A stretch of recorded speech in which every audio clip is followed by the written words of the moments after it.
Hey, Traveler. Paimon. Oh, Paimon knows that voice! Over here.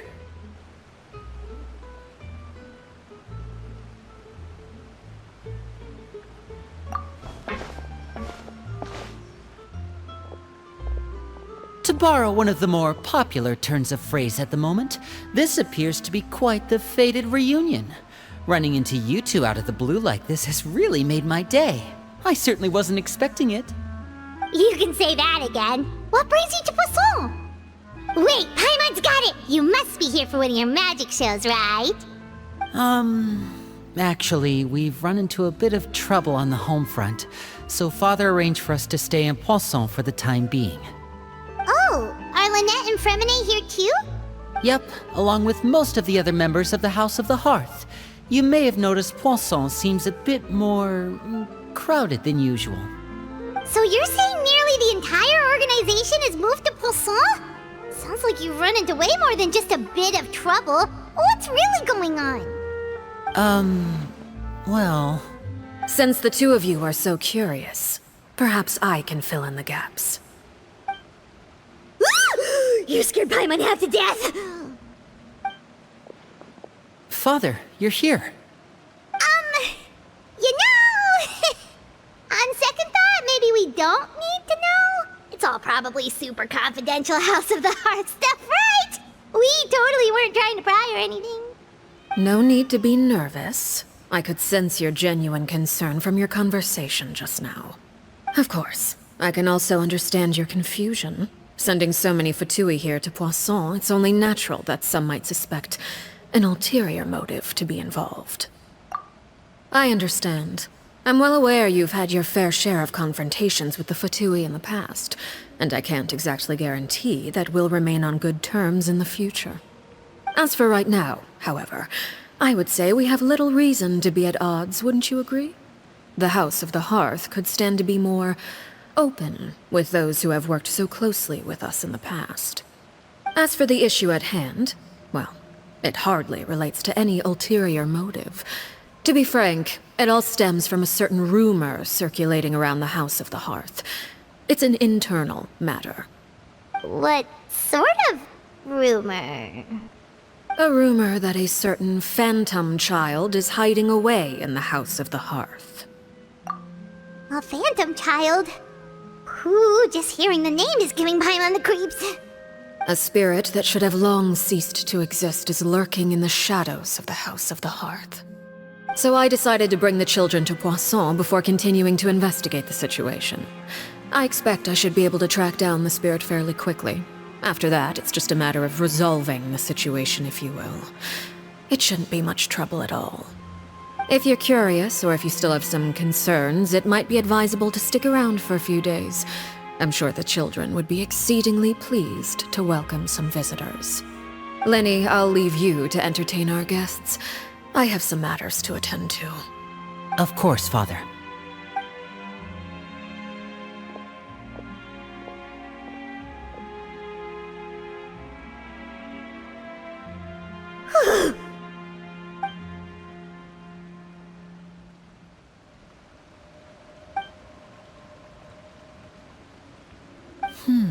It has long been a dream of mine to invite you to our home and introduce you to my other siblings.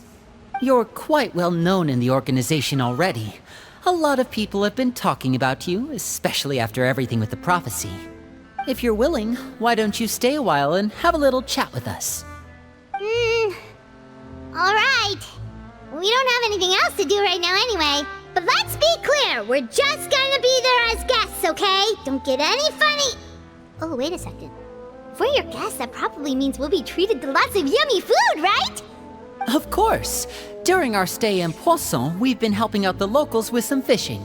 We bring in quite the bounty every day. In fact, today's the perfect chance for me to show you what I can do in the kitchen. Let's go. I'll take you to where we're staying.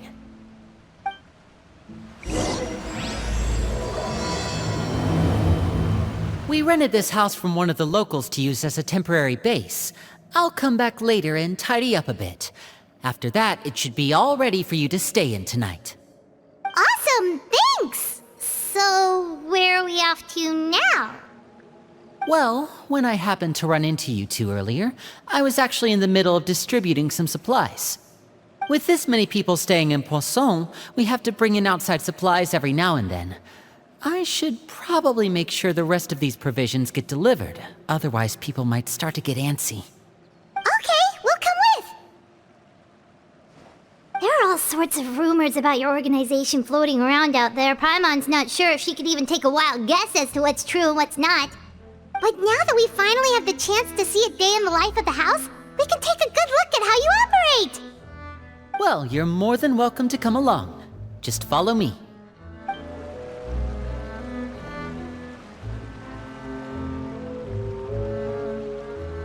Linny! You're finally here! The supplies. I'm assuming you've... Brought them with me? Yep, here you go. Hello? Something caught your eye? It's the Traveler and Paimon! No way! Come here, everyone! Hurry! The Traveler and Paimon are here! One at a time, please. Don't crowd around them all at once. We don't want to scare off our guests now, do we? Oh, it's all right! Gotta say, Paimon didn't realize we were this famous. Of course! Father and Linny have told us so much about you. Father told us about how you helped Linny. According to her, you're a trustworthy friend. And as far as she's concerned, that's pretty much the highest compliment we've ever heard her give. As you can imagine, everyone's been very curious about you. I heard the Traveler is so strong that she can move a mountain with her bare hands. I heard Paimon eats so much that she can clean out the entire pantry at Hotel de Boer in just 3 days! Wait a second! That's the rumor you heard about Paimon? Oh, not cool at all! Oh wait, when guests visit, you're supposed to give them gifts and stuff, right? Oh, we don't need something like that. Besides, we don't have anything to give to you! Come on, we insist! I can give you some of my new potions. Just pick your poison. And by that, I mean medicine or actual poison. I've got both. Huh? Or maybe Shaplo can teach you guys about stealth! He's super good at it! He's never been caught! Ah, now that's not a bad idea. I know you usually prefer to fight head-on, but it never hurts to expand your bag of tricks, right? When it comes to eliminating your enemies, staying quiet can go a long way. Trust me, I would know. I was poisoned not too long ago, and I'm still dealing with the after effects. So I'm not quite as good as I was before, but I can still give you some pointers. Wait, when you said gifts, Paimon didn't think you meant poison and stealth tactics. But those are the best things we can give you. You don't like them? Ooh, how about this? Tell me the name of someone who really annoys you, and we'll teach him a lesson for you. All right, Folt, Selwar. I think that's enough suggestions for now. When it comes to being a good host, it's the thought that counts. You don't need a physical gift to make our guests happy. In fact, pestering them with suggestion after suggestion might make them more annoyed than anything. I would say your enthusiasm has certainly gotten across. Really? Awesome! It's been so long since we have had guests to play with. If there's anything you need, just let us know.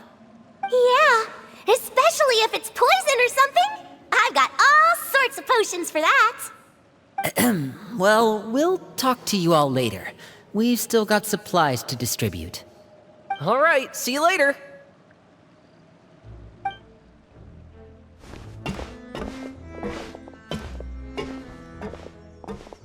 Bye!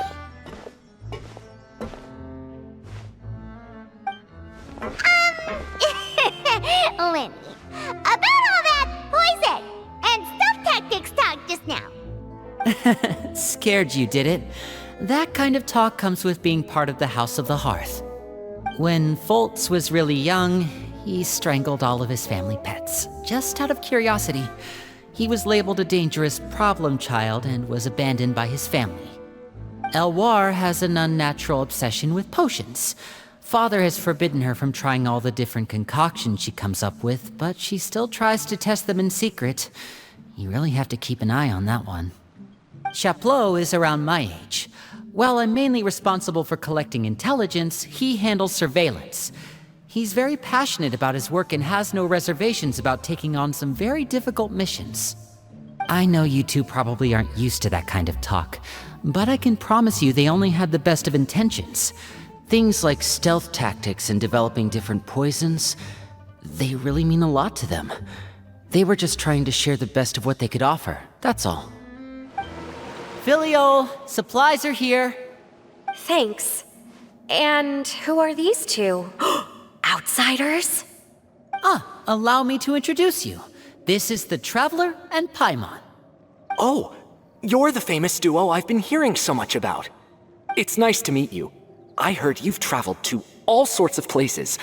Is that true? Of course! We're making our way all across to that! Oh, good for you. You must be pretty familiar with Fontaine by now, then.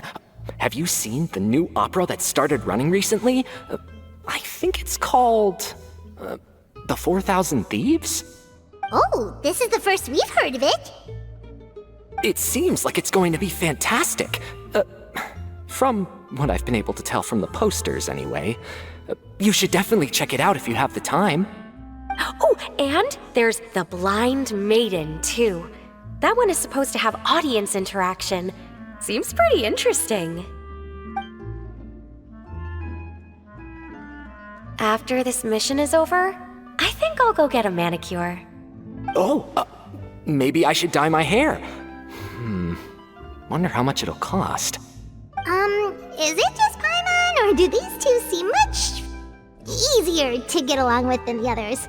Looks like the House of the Hearth has some normal members after all. I heard that. Oops. I'm guessing you're referring to Foltz and the others? Yeah, we're definitely not all like them. I bet those crazies are practically foaming at the mouth right now. I'm sure they just can't wait to get back to Snezhnaya to carry out the plan. That's enough, Filiol. Don't talk about family members behind their back, right? Whatever. Let's go. Guess this is goodbye then. If you ever have some time, we should go see the opera together.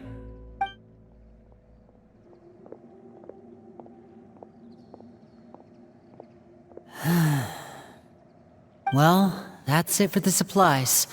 We should probably head back as well.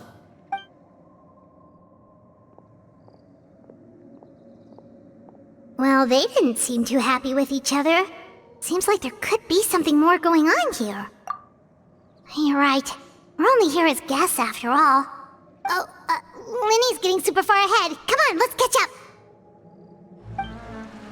So, what do you think of the members you've met so far? Well, Father is always encouraging us to be strong-willed and independent. So if there's one thing we've got, it's people who aren't afraid to speak their mind. Well, I should probably get cooking. Wanna join? Of course! Then let's head out and... Fremine? What are you doing here? Fremine! Nice to see you again! You too. I heard you're here as guests of House of the Hearth. Welcome. We were just going to make some food. Why don't you come along? I could use some help in the kitchen, and I seem to remember you mentioning you wanted to make seafood soup for the Traveler and Paimon. Seafood soup? Oh, Paimon's drooling already. Were you looking for something just now, Fremine? Maybe I can help. It's nothing. I just wanted to see if there were any extra supplies. Yeah, we've got some left over. What do you need? Some food and water. And some clean cloth, if possible. No problem. Give me a second here. Food, water... Wait a minute. What do you need all of those for? You're not on any missions as far as I'm aware, and you were just going to come eat with us. So what's this all about? I thought I'd grab an extra portion because I get hungry at night. Could be because I'm growing, you know, and... Fremine, you remember what I told you? You're not like me. Your lying skills still need some work. Tell me what's going on. Is it really bad enough that you have to keep it from your own brother? Maybe it'll be better if we gave them some space. This is the first time I've seen that kind of look on your face. Whatever happened, does it have something to do with Father? Yes. Just follow me. You're back! Oh, and you've brought some friends with you this time. Hello, my name's Linny. I grew up in the House of the Hearth. And you are? Hi, Linny. I'm also a child of the House of the Hearth, just like you.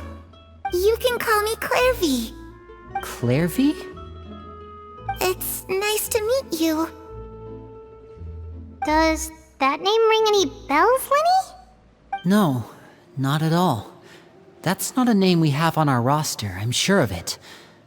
What I'm not sure of, though, is how she managed to sneak in. She must be the phantom child Father's been searching for. From the looks of it, I'm guessing you were the one that found her, Fremine. You, haven't told Father, have you? No, I haven't told anyone. I've just been keeping her hidden. For how long? About half a month now. So ever since we got to Poisson, then. Do you have any idea what you're doing? I know what I'm doing. Really? 'Cause from where I'm standing, it looks like you're hiding the very person Father has been trying to find. If Father finds out about this, everyone involved is going to be punished. You know the rules of the house, Fremine. I know you do. Father doesn't tolerate any form of betrayal. So why are you doing this? I've thought it through. And I just can't hand her over like that. Linny, don't you remember last year? Chaplot nearly died after getting poisoned during that one mission. He wasn't able to get back before the poison started taking effect, and not a single person was there to help him. That night, while I was sleeping, I heard a voice telling me to go save him. I opened my eyes, but I couldn't find the source of the voice. I thought maybe I was just hearing things, but I went to look for him anyway. Luckily, I got there with enough time to save his life. That feeling of being haunted, of hearing voices, it's happened many times in the House of the Hearth. I'm sure you've noticed. So what you're saying is, that was her? She was the one who spoke to you that night? Unless there are other spirits roaming around the House of the Hearth, I don't think there's any other possibility. If Clairvy were our enemy, it wouldn't matter whether she was a spirit or an actual child. I would have acted without a second thought, because that's what Father ordered us to do. But she's been living with us, helping us from the shadows all this time. I think that makes her family. I couldn't just hand her over to be dealt with. Not when there's so much we still don't know. So what's your plan then? You can't keep her here forever. Someone is bound to find out eventually. I haven't thought that far yet. I don't want to disobey an order from Father, but I also don't want to put Clairvy in danger. Come with me. There are a couple things I'd like to say to you in private.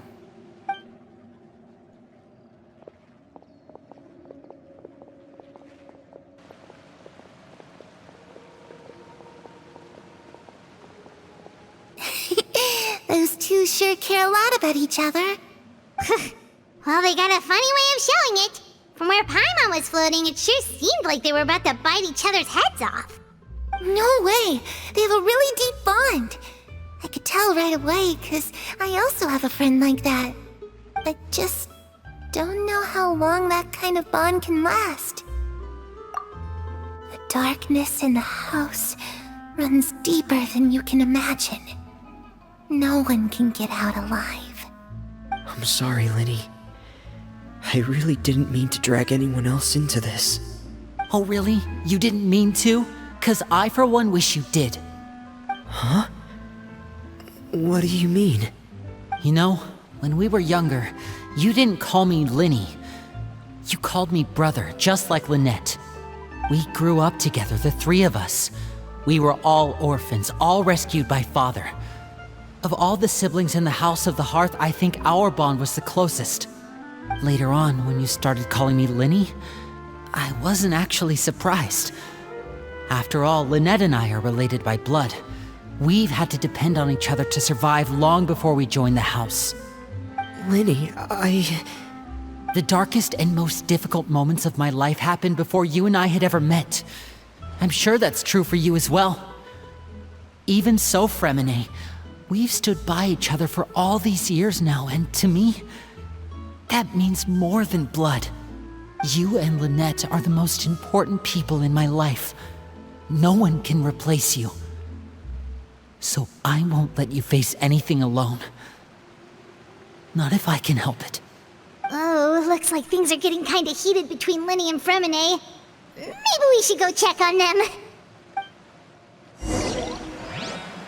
Oh, it's raining. I should put my clothes away.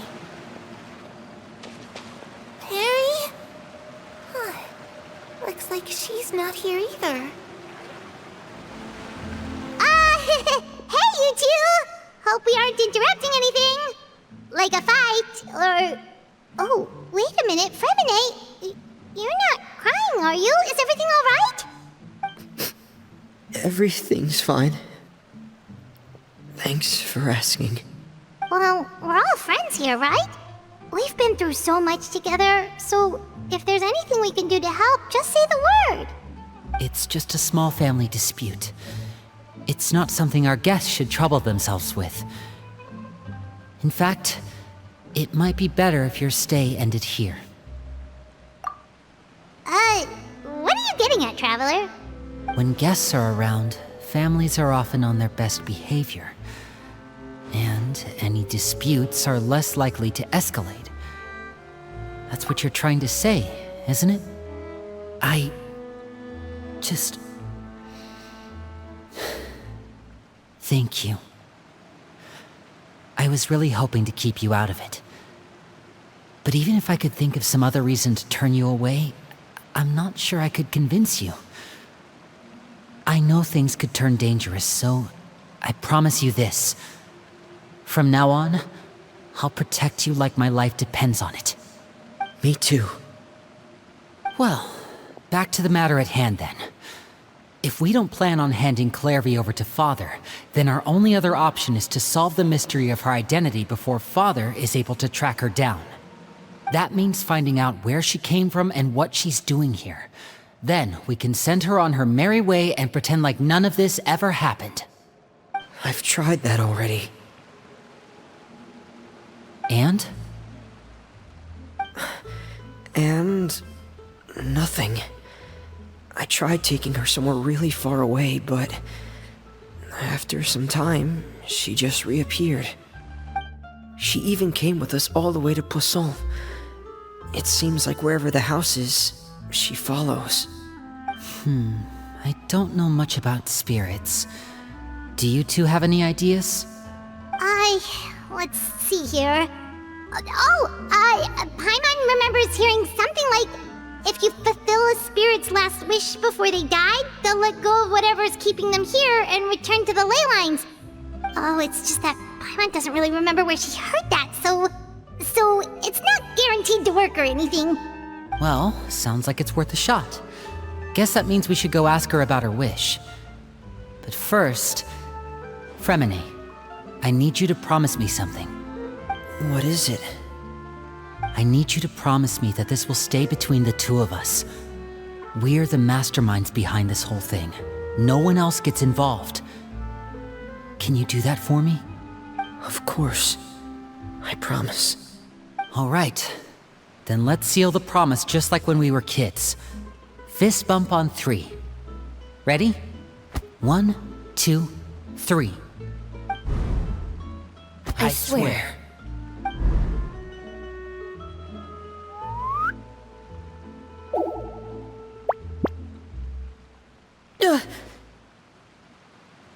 Whoa!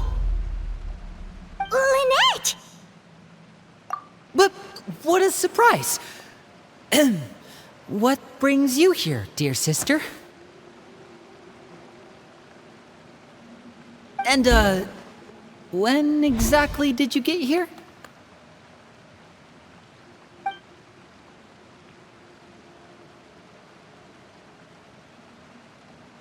You're an idiot, brother. And you too, Fremine.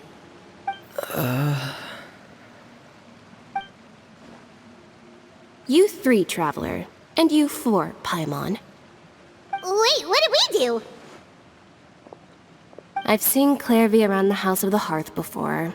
I hadn't seen her in Poisson, so I figured she must not have come with us. But it turns out, you were just hiding her. I heard you talking about your plan. Rather than steering clear of the situation, I'd rather fully join in.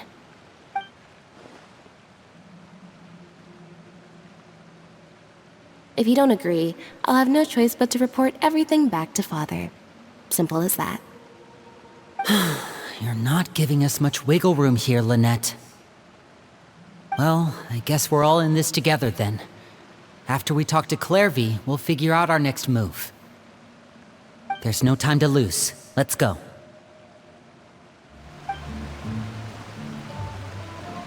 I'm full. Thank you for bringing me this food, you guys. She said she's full, but the food doesn't look like it's even been touched. That's right. Based on what I've been able to observe, it doesn't seem like Clairvy can interact with the physical world at all. Still, when she's presented with food, she'll always linger around it for a good little while. Maybe, in her mind, she really is eating those things. Does she know that she has already passed away? I've tried to ask her, but she didn't answer. My guess is that she's just as confused as we are. Or maybe she couldn't understand the question at all. Clairvy, if you've got some time, I'd like to ask you a few questions. Sure.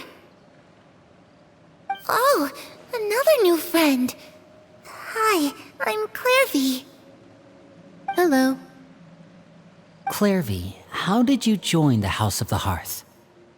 Huh? Isn't it the same for everybody? The knave brings you here and then you can't leave. It's just that your name, it's not on the roster. And I've never seen you before. The roster? Oh, I get it now. I think there might be some things you don't know about this place. The people in charge, they're not as nice as they look. They say they keep a roster, but it's not complete. There are a lot of people who aren't on it, and never will be. In this house, some people are family, and other people are just test subjects. Those kinds of people aren't ever going to get a place on the roster, unless it's the roster of people who've been executed. Wait, does that mean the knave... She... Is there anyone that can vouch for you? Perry, she's my best friend. She's the only one I trust in this place. Have either of you heard of that name before? No. Me neither. Clairvy, Perry. Neither of those names are on the roster. But it seems like she's telling the truth. Either that, or this kid's already got a bag of tricks bigger than mine. Maybe we should try a different approach. Clairvy, do you have a wish? A wish? It can be anything you want. Just imagine. It's your birthday, you're blowing out the candles, and your wish is...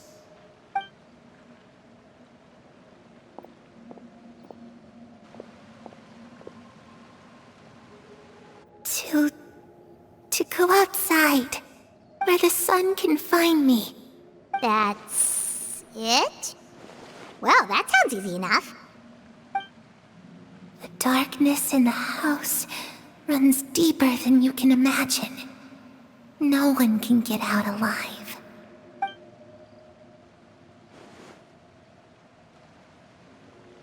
Okay, time to divide and conquer. Listen up, I've got a plan. I'll try and find a way to use basic illusory magic to take Clairvy outside and bring her somewhere with sunlight. Lynette, try and find the list of executions that Clairvy was talking about, and see if her name is on it. Fremine, you stay in Poisson. We can't be the only ones who've had run-ins with Clairvy. I need you to collect intel on everything she's said and done. Understood. I'll try my best. What about us? What should we do? I really appreciate your willingness to help, but this is a family matter. I don't want to drag you in too deep. It's too risky. Let me think. Since Father considers you to be guests, maybe you could stick by her side for a little while. You don't need to do anything except keep up some nice, casual conversation. Ah, Paimon gets it. You want us to distract her. I'll give you a magic bird. If Father suspects something, all you need to do is release it when she's not looking, and it'll alert me that something's wrong. Of course, that's only as a last resort. If Father doesn't seem to notice us, there's no need to make contact. We'll reconvene here tonight after all's said and done. If the worst-case scenario happens and we're discovered, just tell Father everything. We're not going to let our guests get punished for our own actions. That's where we draw the line. You too. Okay, this is where we part. Father should be at the beach nearby.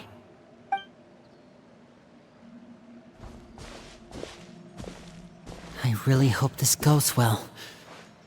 No, it has to go well. That's the only way this can get resolved. Clairvy, I'd like to take you somewhere. Is that okay with you? Sure. Where are we going?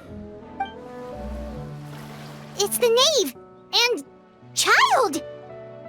Hey, aren't you supposed to be in Snezhnaya recuperating? What are you still doing in Fontaine? Oh, it's you two. I didn't expect to run into you here. I was unconscious for quite a while after the fight in the Primordial Sea. After I woke up, I realized I was being taken back to Snezhnaya, and well, I couldn't have that now, could I? Not when I've still got unfinished business here in Fontaine. So, I mustered up all my strength and made the journey back on my own. What sort of unfinished business are we talking here? It has to do with Skirk, my master.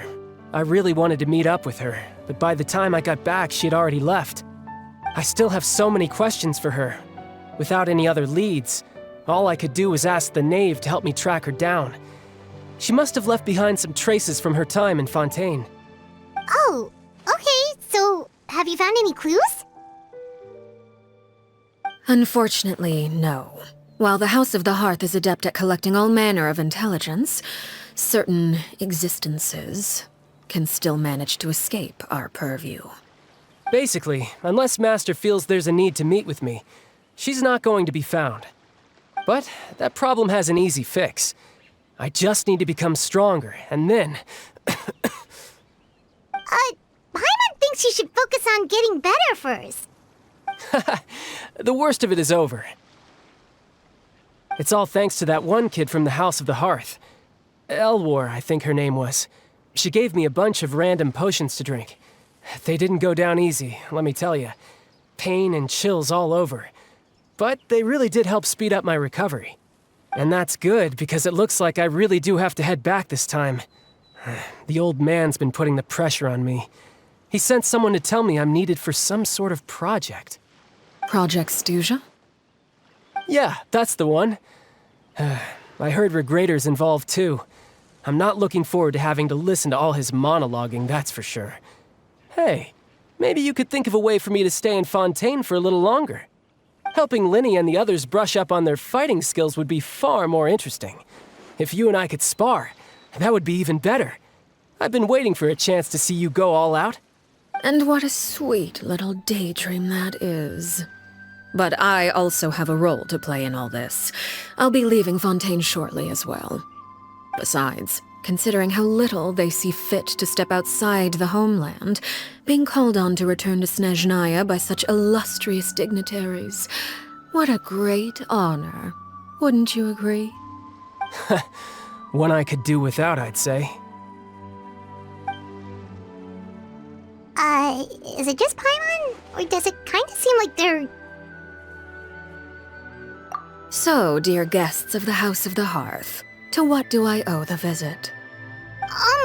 Well, we just... Right! We're super close to Linny and the others, but we still don't know much about you! Is that so? Introductions have already been made, have they not? Oh, well, you see? There's only so much you can learn about someone from a short introduction. At least tell us something a little extra, like... Why do you call yourself father? Huh, good question. I'd also like to know. The fact that you have to ask tells me our intelligence work has been quite successful. Telling you the answer to that question would only serve to undermine that success. And we can't have that, now can we? Spoken like a true diplomat. That was some expert sidestepping right there.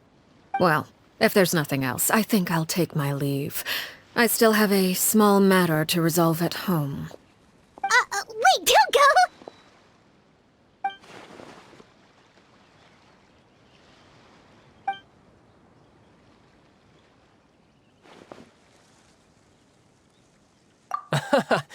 I'd also like to hear the answer to this. I've met some of the members of your organization, and they all seemed like really good kids. They actually reminded me of Tonya and Tusser. Which, by the way, if you ever betray them, I'm just letting you know, I won't let you off easy. And why would I betray them? Well, you've already betrayed the House of the Hearth once, haven't you? At least, that's what I heard.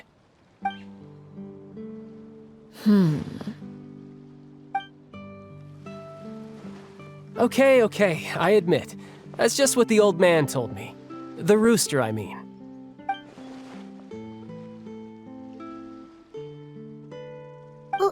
Wait, did you really do something bad to those kids? Never mind what I've done. I'm more curious as to what the mighty rooster had to say. Care to enlighten me? Well, nothing much. Just some stuff about you taking out many other members of the House of the Hearth, and even going so far to attack your own family. I see. Oh, based on your reaction, I'm guessing it's all a bunch of lies. Hardly.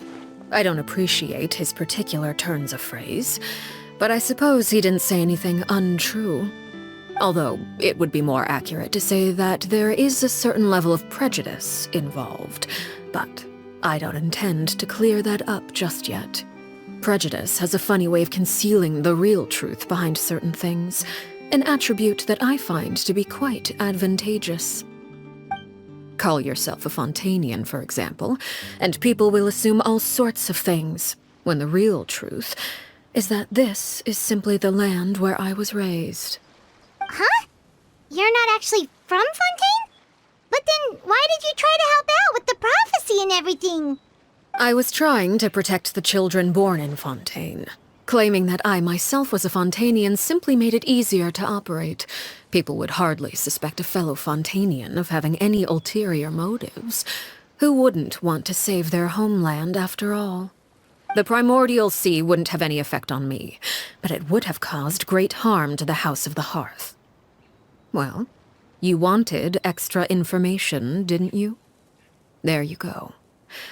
I hope that satisfied your curiosity.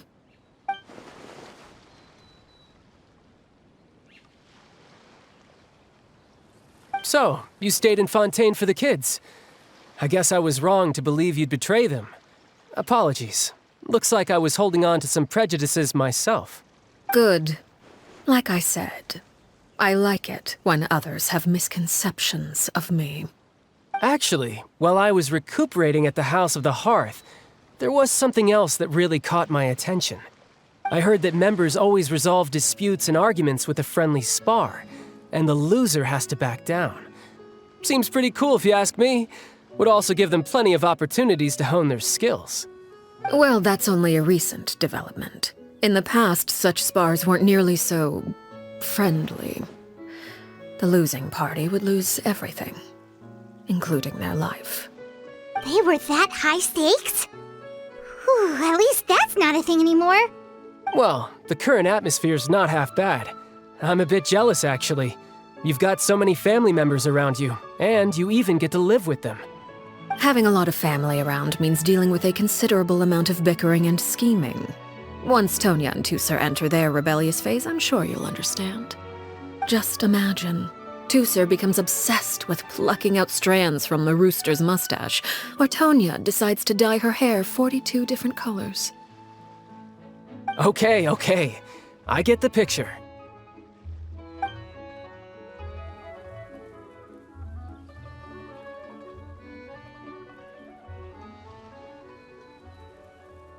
Well, would you look at the time? I should probably get going.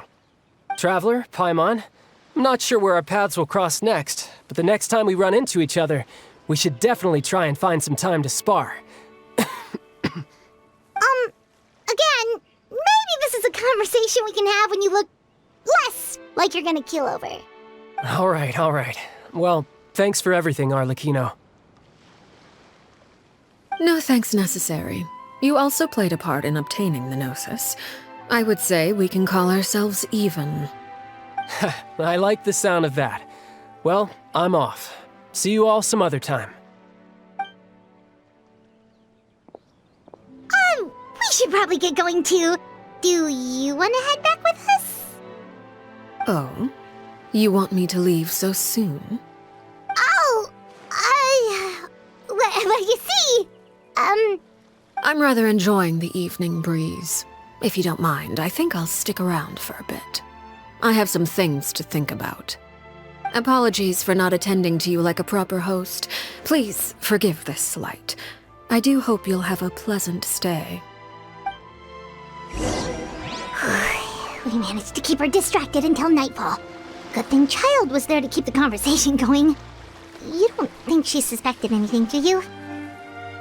Oh, I wonder if Liddy ran into any issues. Let's hurry back and see how everything went. Oh?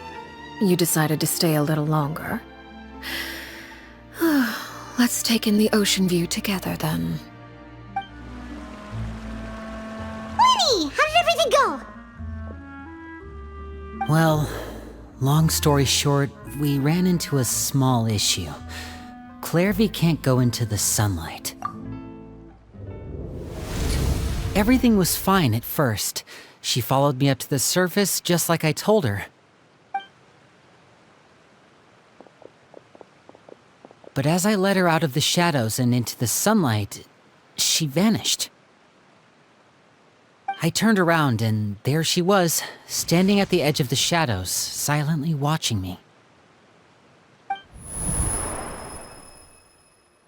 Huh. Maybe she's afraid of sunlight, or... No, it wouldn't be her wish if that were the case. Well, we could always try pushing her into it. Oh, true. I've pretty much tried it all already. Nothing worked. Eventually, the sun went down, so all I could do was bring her back here. How did it go with you, Lynette? Good. I've got the list. It's right here.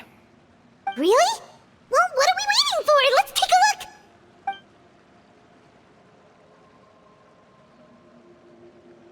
Oh, that's a lot of pages. Oh, it's gonna take forever to get through it all. We can each take a section. Here. La Pouillade, Landois, Chambert, Horaire.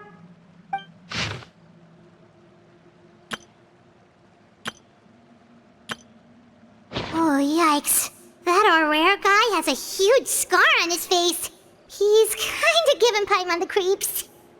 Ah, I've met him before. The scar is from an injury he received during a mission. I still remember him joking with me about it. He said any future lover would take one look at him and then lose all interest. Did he say anything else?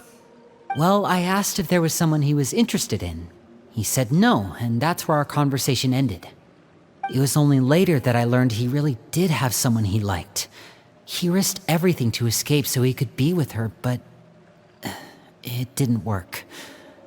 One day, Father asked to see him, and, well, I never saw him again after that.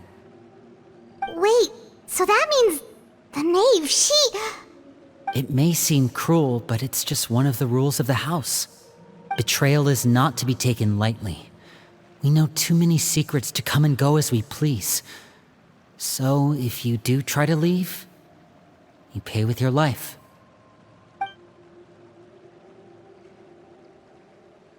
Her name's not here, huh?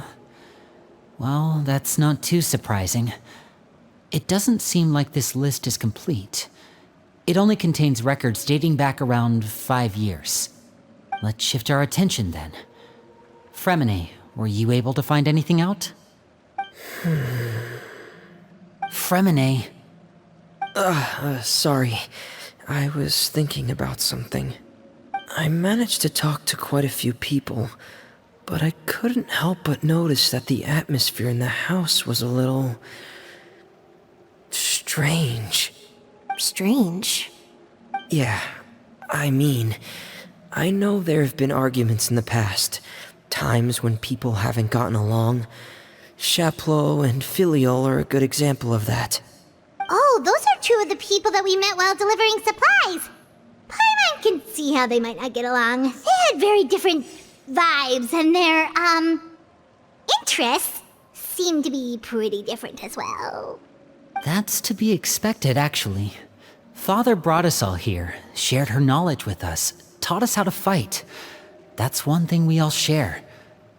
But that's also where the similarities end. Not all of us feel the same desire to stay here. As members of the House of the Hearth, we're also considered part of the Fatui. And to a lot of people, that's an identity they never asked for. Certain members get older and realize they want something else for themselves. But considering the rules of the house, most people would never say that out loud. People like Chaplot and Foltz are loyal to Father and her vision. They're proud to be part of the Fatui. Filiol and Nantoy, on the other hand, well, they aren't quite as enthusiastic. These kinds of conflicts have always been there. It's not like Father is in the dark about any of this. Well, that's true. But it just feels like things have gotten worse lately. Filiol and the others, it seemed like they were meeting in secret to talk about something. I can't say for sure, but I think they've met Clairvy. You think she's been inciting them to act out? No, not exactly. But I wouldn't be surprised if she said something to them about the darkness in the house and how deep it runs. She's told me about it before. Experiments being run on children. People being used as pawns on the battlefield without so much as the strength to survive. And they just believed all that? Without any evidence? Clairvy's words probably gave them the excuse they were looking for. Whether they actually believe them to be true is secondary. This is all because of Project Stuja, isn't it? Whoa. Hold on a second. What's this Project Stuja all about, huh? This is the second time it's come up now. Sorry, but I'm not sure of the details either. I only know what Father has told us, which is that it's something the Rooster and Regrader have been working on together. Apparently, it has to do with the Fatui's strategic plan for the future. Because the House of the Hearth was so successful in obtaining the Gnosis, we now have the honor of playing a key role in Project Stuja. Wait, but isn't that a good thing? Key role is just another way of saying dangerous role. To us, the whole thing is an inconvenience. Father thinks so too, but she's in no position to refuse. Their plan isn't exactly unreasonable, and they've been funneling the house a lot of funding. It's just that we'll lose a lot of members in the process. Participating in the plan, it's an honor in name only. What they're really trying to do is subdue us. The existence of an intelligence organization outside their control makes them feel uneasy.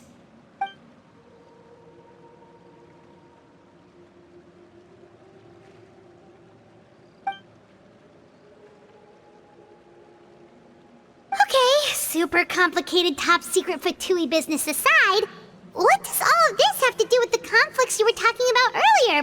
Paimon doesn't get the connection. External pressure has a way of exacerbating internal strife. You can't overlook the power of fear either. People are afraid of dying, and that fear is often the impetus for a lot of stupid decisions. I thought resolving the Clairvy situation would make everything go back to normal, but it looks like things are more complicated than I thought. If we leave Filiol and the others to their own devices, sooner or later, Father will be forced to take action. We can only focus on one situation at a time, brother. You're right. Even if we confront Filiol and the others, it won't do any good. It might even make matters worse. We should focus on Clairvy for now. Well, it's getting late. We should head back and get some rest. We'll try again first thing tomorrow. Lynette, you stick with me this time. Fremine, keep a close eye on Filiol and the others. Make sure they don't do anything they'll regret. Good work today, everyone. Have a good night, and I'll see you tomorrow. Oh, I'm always looking forward to an early night, but she can't sleep at all. Hey, you don't think the knave will be too angry with Linny and everyone if she finds out about all this, do you? She's even scary when she smiles. If she were to actually get angry... Ooh, you have to protect Paimon if that happens, okay, Traveler? Oh, well, in that case, we should just plan on running away. We'll grab Linny and the others and we can make a break for it as fast as we can. Look! Look over there! Quick, let's catch up with her before anyone sees. Over there! Oh, where is she going? Oh, if someone sees her, we're toast! Oh, look! She stopped!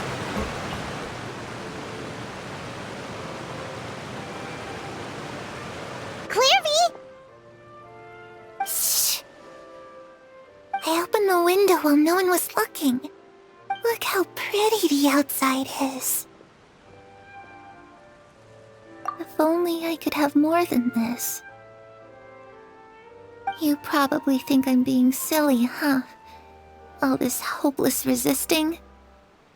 It's better to dream of what I could have than try to make it a reality, right? Please, help us get on the same page here, Clairvy. We need you to tell us what you know. Can you do that? Sure. Although, after you hear all this, I think you might regret that decision. Everyone in this family is nothing more than a tool. Something to be used and exploited. We're all expendable. Including me. As long as you're useful, you get to stick around. Lose your value, and you're handed over to the doctor, experimented on, and given a fate worse than death. I've seen it happen again and again, and I've had enough. You're saying the knave did all that? It's just, that doesn't seem like something she would do. She's scary and all, but it seems like even she has lines she wouldn't cross. I knew you wouldn't believe me. Everyone thinks she's a good person. They all think of her like a real mother. Mother? But she doesn't deserve that title. She's disgraced it and tarnished it. And if I had things my way, I'd never see her again. If only Perry were here, she'd understand. Perry. There's that name again. Also, Paimon's getting a strange feeling. It almost feels like she's not really here with us. Paimon can't tell if she's actually talking to us or if she's mistaken us for someone else. Well, in any case, it seems like she really needs someone to talk to. We should keep her company for a little longer. She looks so young. But it seems like she's been through a lot. It's getting windy. I should close the window. Ooh, look at the moon. Isn't it pretty? Hey, wanna hear a secret? I heard that if you look up at the night sky in Snezhnaya, you can see the aurora. It's supposed to be super pretty. Even prettier than the moon tonight. Perry and I promised each other that once we're older, we're gonna go see it together. But I can't find her. I'm worried she's also been... No, that wouldn't happen to her. She's special. Mother likes her a lot. I should really go talk to Mother, but we just fought. She doesn't want to see me, and I'm too scared to face her. What should I do?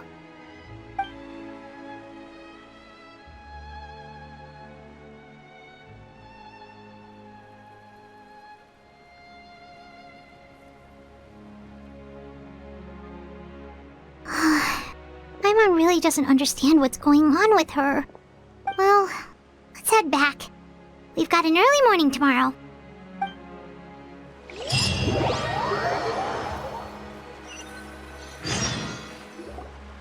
All right, looks like we're all here. Let's go ahead with the plan. Oh? What is it? What makes you ask that? Well, we kinda ran into Clairvy last night, and that's what she told us. We met the doctor back in Sumeru. He's super dangerous, and he's done all sorts of bad things. It's possible that Father and the Doctor have had certain dealings, but I don't think Father would work with him. We're not really on the same side, so there's not a lot of trust between them. That doesn't exactly set the stage for a successful partnership. I did hear, though, that when Father first became a Harbinger, the Doctor offered to work with the House of the Hearth.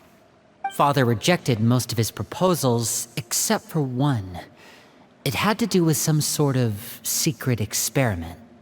Secret experiment? Could that be what Clairvy was talking about? I don't think so. I don't know any details about the experiment itself, but I do know it's an entirely independent operation. The Doctor only proposed a direction for the research. That was the extent of his involvement. I still don't think that counts as working together. The details of the experiment are confidential, but complete records are kept on all participants. That doesn't seem to be the case with the situation Clairvy referred to. I know you don't agree with some of the Fatui's methods, and I'm not asking you to. But I am asking you to trust us on this. The House of the Hearth has its own principles. There are certain lines we're not willing to cross. Alright, that's good to hear at least. Clairvy seems to think the Knave and the Doctor worked together to do something horrible. If that turned out to be true, Paimon doesn't know how he would even face you guys. It's just that it doesn't seem like Clairvy is lying either. The easiest thing to do would be just ask the Knave directly, but Paimon doesn't think she'd tell us. Father didn't come back last night. She's probably still near the shore. We'll be counting on you to distract her. Lynette, you're with me. Fremine, you know what to do. Be on your guard, everyone. All right, let's get to it.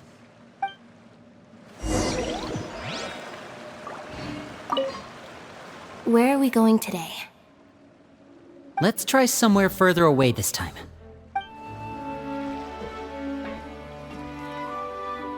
Ah, it's you two again. I must say, you look a bit pale. Did you have trouble sleeping last night? A little. Perhaps if you had less on your mind, you'd be able to absolve yourself of such troubles. So what are you planning to do now? Catch up on some sleep? Or should I give you some time to rack your brain for a topic to discuss before I ask any questions? Although I must profess to being curious. Without child here, how do you plan on distracting me? Us? Distract you? A good one. But no, we were just here for a chat. Looks like you could have used some extra time to think. No matter. If you don't have any other plans, why don't you accompany me somewhere? Don't worry. I'll be sure to steer clear of any scheming children. The ocean breeze is sure nice today. Children always think they can hide things from the grown-ups. But nothing gets past me. Least of all a little scheming. I think I'll let them have at it for a little longer. I can be very patient. Well, I'll leave you to think things over. If you're so inclined, meet me outside the Palais Mermonia. Good things come to children who do as they're told. So I do hope you decide to tag along. If only for your friends' sakes. What should we do? She clearly knows about everything we've been doing, and Paimon doesn't think it'd be a stretch to say she was threatening us just now.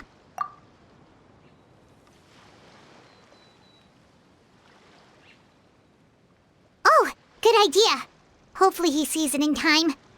Well, we should probably head to the Palais Mermonia. Paimon doesn't want to find out what happens if we don't show up. Based on what the knave was saying just now, it sure didn't seem like it'd be anything good.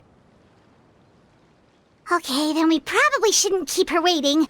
It seems like Linny and the others are on thin ice, so let's do our best to not get them in any more trouble. Seeing as we still have some time before my meeting, we might as well enjoy some pleasant conversation while we wait. I'm glad to see you get along with my children.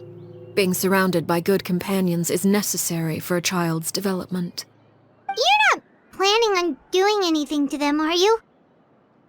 I assume you're referring to Linny, Lynette, and Fremine. Although, there's that situation with Filial and Nentoy as well. It appears quite a few people have been acting out lately. No matter. I'm not one to discriminate. All those who betray the house meet the same fate. There are no exceptions. Does that mean you're going to kill them? Oh, are you here to beg for their lives? I'm sorry to disappoint, but the rules of the house change for no one. In my organization, everyone is responsible for their own actions. But don't you care about them at all? They really respect you. They even call you father. You must feel something for them. Any organization in which feelings come before principles is one destined for ruin. The House of the Hearth is hardly an exception. You could say our principles are more stringent than most. Perhaps I can offer you this consolation at least. As our guests, you two will not be held accountable along with them. I would imagine Linny, Lynette, and Fremine will be able to keep their lives.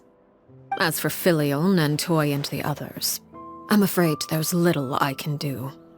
They can try to escape, but once you know our secrets, there's no getting out alive. But that's awful. Ah, you seem concerned. Out of consideration for my guests, I suppose I could turn a blind eye for a little longer. If Linny and the others manage to dispose of Clairvy in the meantime, all evidence of their wrongdoing will be lost. In that case, I could hardly punish them for something I couldn't prove. If their efforts are unsuccessful, on the other hand, all will be held accountable. And the punishment will be severe. Of course. Oh, and here, I believe this belongs to you. Do try and keep better track of it next time. It takes a considerable amount of time to train a bird like this. It would be such a pity if you were to lose it. Permanently. Wait, where did you get that? Well, I'm afraid that's all the time we have to chat. Now, for the matter at hand. I asked you to meet me here because I have business at the Palais Mermonia. It has nothing to do with you, but I think it would be prudent for you to stick by my side for the time being. There will always be time later to run off and tell Linny what you've learned. Well, time to go. Looks like we wrapped things up just in time.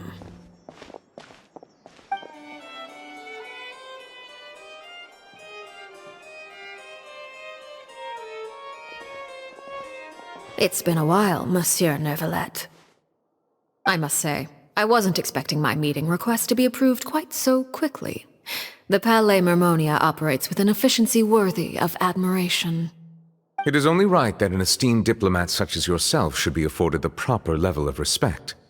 Although, if I may speak plainly, I must confess that I did not anticipate we would have the occasion to meet again after presenting you with the Gnosis. I see you brought the Traveler and Paimon with you as well.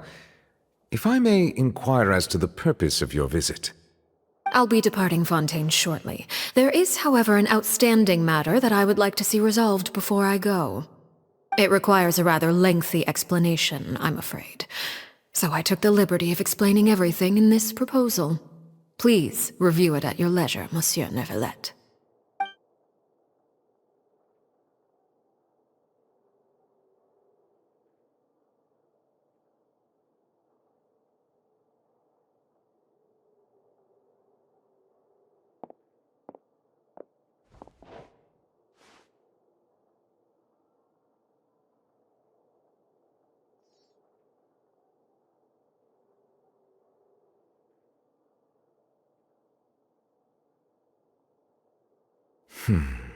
I understand your request. However, at the risk of causing offense, I must admit that I fail to see why you would wish for such a thing. I heard you have a certain fondness for water tasting, Monsieur Neuvillette, so allow me to use water as an analogy. A family is like a large body of water with countless rivers flowing in and out. As someone who watches over this system, I would hope that each river that flows from the source will eventually reach the ocean. Of course, objectively speaking, I know this is impossible. Most of the rivers will dry up along the way, disappearing into the ground and leaving nothing but a barren riverbed behind. Not all rivers are destined to reach the ocean, but I would not see their existence rendered meaningless. I believe the water that flows within them is simply meant for a different destination, like a field in need of irrigation. Or perhaps the glass of a certain water-tasting enthusiast. Did you get any of that, Traveler? Your words paint an optimistic picture indeed. Allow me to remind you, however, few among us are willing to sip from a glass filled with tainted water. It may have been tainted at one point in time, but not to worry. I'll make sure it's strained of all impurities and returned to its cleanest form. I seem to recall there being a transactional aspect to your proposal. Perhaps you could expound on that? If you accept my proposal, Monsieur Neuvillette, I will gradually withdraw my forces from Fontaine. And, unless absolutely necessary, I will no longer carry out any special missions within Fontaine. I presume I can take your words to mean that, in the future, cases similar to the Tartuffe assassination will cease to cross my desk? Tartuffe? Ah, that thief who embezzled funds from all those charities, you mean? My deepest condolences to his family, but without any evidence, I cannot imagine how the House of the Hearth might have been involved in his passing. Of course, if you accept my proposal, Monsieur Neuvillette, I'm sure certain measures could be taken to reduce the frequency of such troubles. You choose your words carefully indeed. In that case, I am inclined to accept your proposal. My thanks for your generosity, Monsieur Neuvillette. Well, with that settled, we should be going now. I took the liberty of bringing along 2 bottles of spring water from Snezhnaya for you to enjoy. I do hope I get the chance to hear your impressions. Perhaps at our next meeting, yes? Indeed. I trust you would not overlook your commitment in the meantime. All right, Traveler Paimon. Time to go. I believe I've told you before that my emotions easily resonate with those of others. Yet in the few meetings I've had with that Harbinger, I haven't been able to sense any aspect of her emotional state. Her mind is like a still body of water. Who knows what darkness lies in its depths, and the lack of ripples on the surface gives nothing away. It's unclear whether this is her natural state of being, or whether it's an incredible strength of will that gives her the ability to master her emotions. Either scenario, however, suggests she is a very dangerous individual. I do not expect an explanation as to why you two are by her side. Whatever your reasoning, I would only advise you to take caution.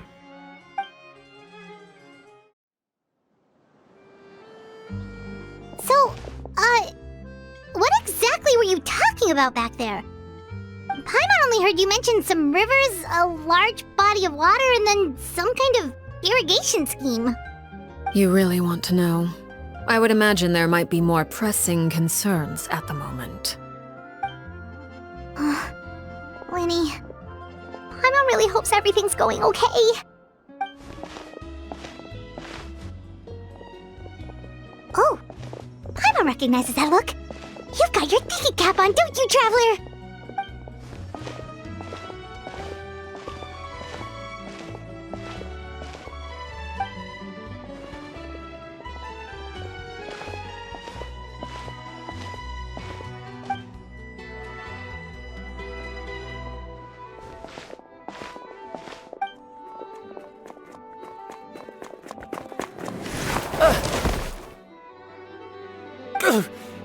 Oh, shoot. Are you alright? Oh, jeez. I'm so sorry. I was so focused on selling these papers, I wasn't looking where I was going. Well, let me make it up to you at least. Here, take this paper. On the house.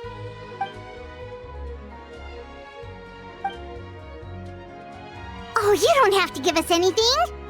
Please, I want to. It's not like I'm short on supply. All the extras will be useless come tomorrow anyway. It's my fault, really. I was just trying to bring home some extra mora for the family, but I bit off more than I can chew. I haven't had many takers today, so I'm still swimming in papers. What's going on here? Nothing much. I just ran into your friend here on accident. I should probably get going, actually, so...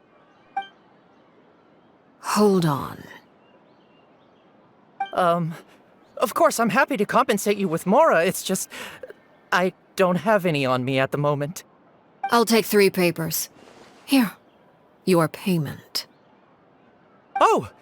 Thank you for your patronage. May the Archons bless you with good fortune. If only I had the chance to run into such generous customers every day. I should probably just take on a smaller inventory though, right?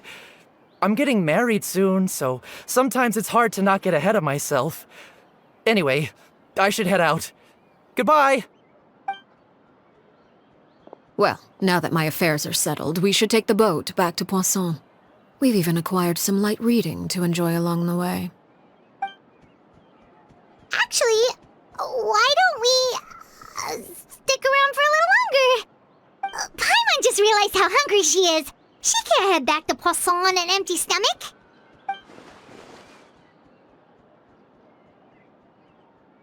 It appears you two are under the impression that delaying our return will somehow alter the situation in your favor. I'm sorry to ruin your fantasy, but your efforts are meaningless. That being said, I could be persuaded to give Linny some extra time. I just have one condition. If you agree to my request, I'll even answer some of your questions. You're quite curious about Claire V, are you not? And my relationship to her. Wait, why are you being so generous all of a sudden? You're not gonna ask us to do something bad, are you? You overestimate yourself. You don't have the talent for bad things. Then what can you possibly... The most important consideration in a negotiation is that both sides receive something they want. Demands and threats only get you so far. Wonderful. Here it is. When the time comes, make the choice that you deem most appropriate in the situation, and lend your help to the House of the Hearth. Okay, sounds normal enough. But what do you mean, when the time comes? When is that supposed to be? That is for you to decide. Then we have a deal. Follow me.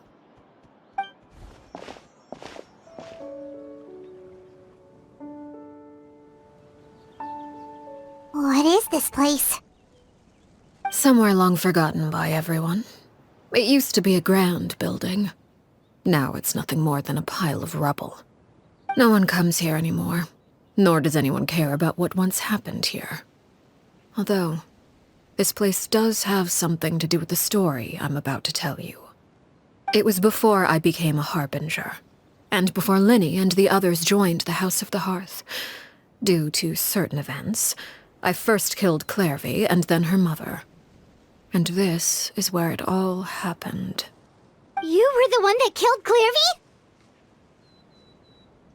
Patience now. Allow me to explain Clairvy's side of the story first. I'll start from the beginning. Clairvy was 6 years old when she was brought by her mother, Crucibina, to live in the House of the Hearth. From the outside, it seemed like a fairy tale. A thriving family made up of kind adults and friendly children. Crucibina was the knave at that time, and the House of the Hearth was under her control. She was Clairvy's mother by blood, but she was also the mother to all the children in the house. Clairvy was happy here, for a time. But she quickly realized that being part of this family wasn't a fairy tale at all. It was a kind of purgatory. Purgatory? Exactly. The House of the Hearth takes in war orphans from all over Tevat. But as for how to raise them, that depends entirely on the person in charge. Crucibina came up with a novel idea. She would teach the children to fight, force them to duel each other, and then crown as the king of the house the child who proved themselves most worthy of inheriting her title. It's difficult to estimate the number of children who died or were maimed in the process. There's little I can say about the ones who died. The ones that emerged with permanent injuries, on the other hand, well, they still served a purpose.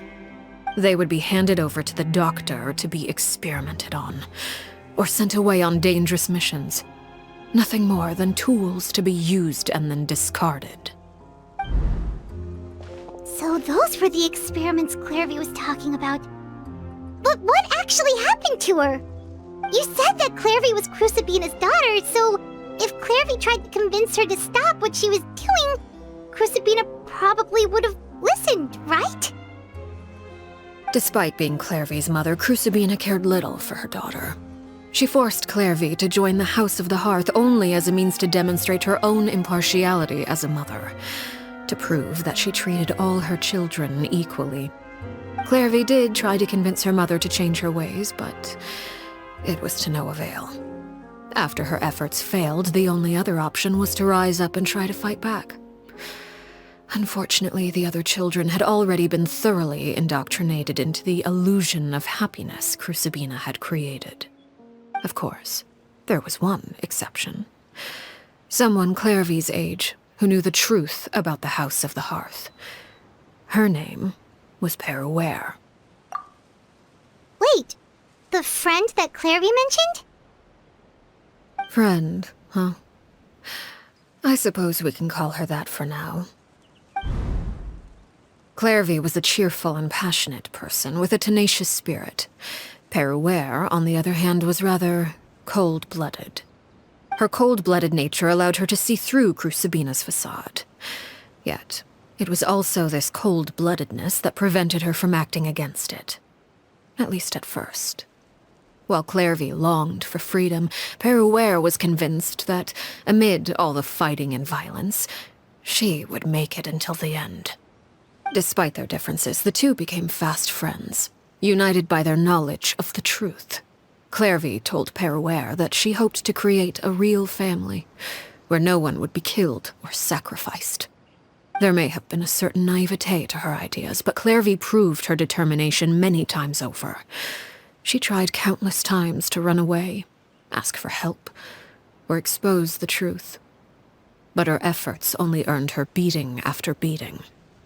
The only thing that kept her going was her strength of will. Even with her body racked with pain, she would still stand on her tiptoes and open the window at night. she and Peruere would look out at the moon together, a fierce longing for freedom shining in her eyes. But one day that light simply vanished. Oh no. What happened? Her hopelessness resulted from a culmination of things. 10 years had passed. 10 years worth of failure after failure. She and Peruere weren't children anymore, but finding any chance to escape still seemed as hopeless as ever. It was during this time that Peruere suggested a new plan. If escaping was out of the question, why not take down the very person sitting on top of this throne of lies? Mother herself. Clairvy rejected that proposal. She claimed that, as a famous harbinger, Crucibina possessed an unimaginable amount of power. Trying to kill her would have an incredibly low chance of success. Clairvy never gave another reason, but Peruere could see it written all over her face. Clairvy still thought of Crucibina as her mother. Killing her own flesh and blood was a line she couldn't bring herself to cross. If she couldn't escape and fight back, then only one option remained. Precisely. Death was the only way that she felt she could be free. It happened during a duel. When she arrived at the dueling ring that day, her partner turned out to be none other than Peruere, the very person that had stood by her side all those years. It was a fierce battle. But ultimately, Clairvy decided to let Peruere end her life. From that moment on, Peruere's journey was one written in flames. When the rain finally came and washed it all away, there she stood, the sole victor in Mother's endless game of slaughter, a trail of corpses strewn across her path to success. It was the very result she had predicted 10 years prior. Even then, she believed she would make it until the end. She wasn't surprised by the fact that she emerged as Mother's undisputed heir. Rather, her success left her with an inexplicable sense of restlessness. She was unsettled, and there was only one thing that could quell that sensation. Perhaps you two would like to take a guess as to what it was? Crucibina, you mean? But... Correct. This is the place where Peruere killed her best friend. A mere year later, this is also the place where she fought tooth and nail to kill the mother they shared. The moment she acted, any conception of what was right or wrong ceased to matter. It's one of the principles of the house. Only those who survive get to write the rules. Peruere won the battle, and became a harbinger herself. After which Her Majesty, the Tsaritsa, bestowed upon her a new name. Arlecchino. So the Perry Clairvy was talking about... It was you all along. You're Peruere. Arlecchino is just a name you got later. I left that name behind long ago. I must say, hearing it now does bring back memories. After I defeated Crucibina, the moniker of Mother died with her. I chose to forego the title she called herself, and even chose to give up my own name. I rebuilt the House of the Hearth under a new identity. Not only as Arlecchino, but as father. And that is where the story ends. Any more questions? Yeah. Based on what you just told us, Clairvy wasn't a little kid when she was killed. So the Clairvy we met... Was she really a spirit at all? I suppose you could call her an illusion born of flame. Her existence is like ashes to a fire. Something left over in the wake of blaze and ruin. You see, a certain power runs through my veins. It's not unlike a curse. My flames leave behind shadows of anything they consume. Of course, The chances of those shadows morphing into a sentient entity are exceedingly slim. Clairvy is a very special case. Clairvy died when she was 16 years old, but what emerged from the flames was her 6-year-old self. Her appearance wasn't the only thing affected. Most of her memories were lost to the blaze as well. Memory is a mysterious thing indeed. Losing a portion of your memories will alter your sense of self. Lose 10 years' worth, however, and it would be like living in the past. Like returning to a version of yourself that never grew up. No wonder Paimon got such a weird feeling when we were talking to her. Perhaps I should put it this way. Clairvy is someone trapped in time. It may seem like she exists with us in the present, but she truly lives in the confines of her own past. So if all of that is true, then you must have known about Clairvy for a long time. Indeed. She's a rather volatile and unstable entity.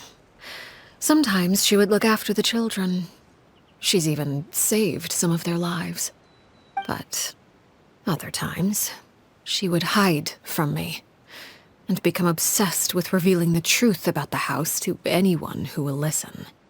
Shadows don't have the capacity to learn or grow. Any new information they encounter is quickly forgotten over time. Your attempts to expose Clairvy to sunlight, they failed, yes? The reason is actually quite simple. In Clairvy's mind, the house is impossible to escape, and it is this very perception that traps her there. But no matter. All I have to do is kill her again, and all will be resolved. I don't anticipate so much as a single speck of ash will be left behind this time. Wait! Paimon can understand why you might want her gone, but isn't there another way? So what if she's trapped in her 6-year-old self? She's still your friend! At least talk to her first! It's too late for that. She broke the rules, and now she must be punished. That goes for Filial and Nantoy as well. She's had quite the effect on them.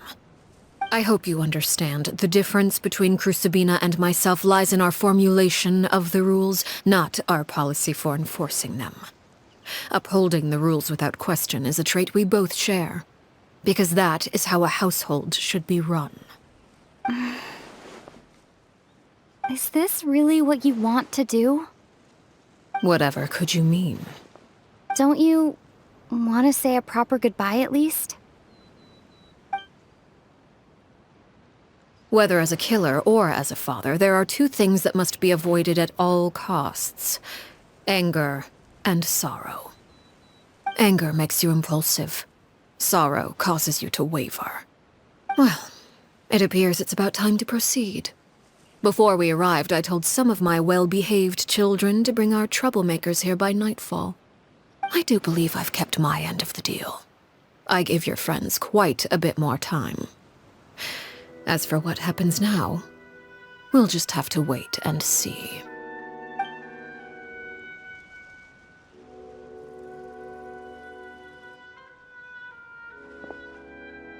Here they are, Father. You gonna execute him? Seeing something like that would actually be a first for me. Lenny! I'm sorry. I heard about how you helped buy us more time. But I still failed. I couldn't find a way to fulfill her wish. Huh? Are you... Perry? Indeed, it's been a while, Clairvy. Perry! Shh. Stay right there. I'm sorry to postpone our reunion, but first I believe certain scores need settling.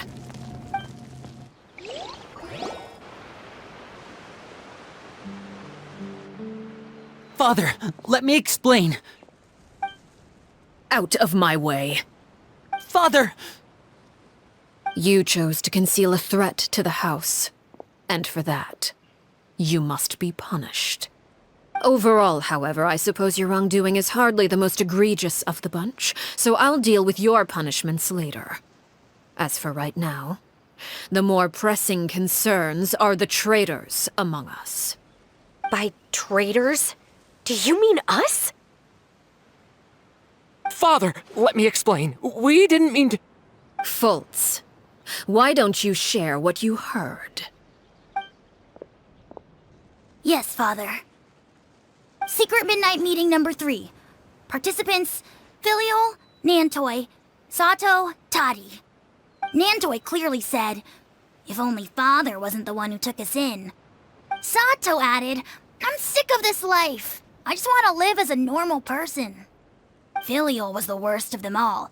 She called us crazies and said a bunch of mean things about Father. I did not! You're lying! Fultz is trying to frame us. It's not like I'm the only one who heard those things. After that, you and Toddy and a bunch of other people started talking about Clairvy. You were using all those things Clairvy brought up as an excuse to question Father. We're birds locked in a cage. The only way out is to destroy it. That's what you said, wasn't it? You little... You just want me gone, don't you? What did I ever do to you, huh? And you, Sheplo, have you forgotten who stood by your sickbed, watched over you, and changed your dressings? Come on, let's hear it then. What's your reason for all this?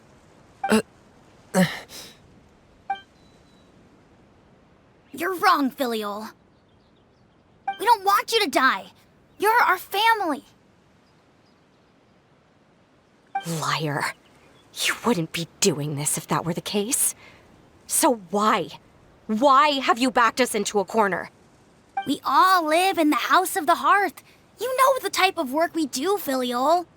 A single betrayal can cost dozens of us our lives. It's not like it's never happened before. That kind of thing is hard to forget. That's why the House of the Hearth cannot tolerate any form of betrayal. Ever since we came to Poisson, you've had 7 secret meetings. A lot of the things you talked about really crossed the line. You've been spying on us for half a month? Wait a second. Now that I think about it, the move to Poisson was just a way to make it easier to spy on us, wasn't it? Because we were all in one place. You've had this planned all along. Filial, Nantoi, I'm sorry. I owe you both my life. I owe Clairvy too. If it weren't for all your help after I got poisoned, I wouldn't be standing here today.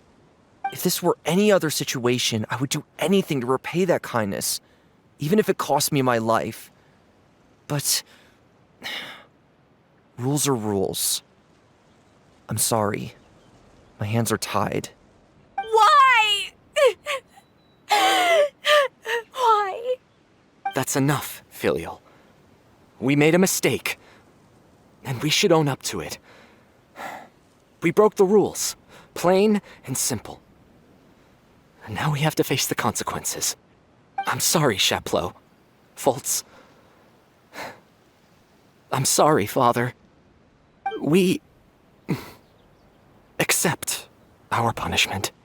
Chapleau, according to the rules of the House of the Hearth, how should these traitors be punished?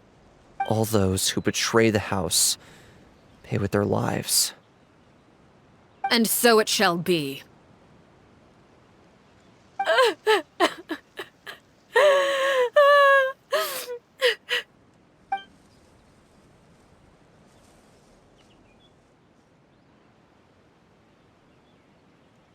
Father, please wait!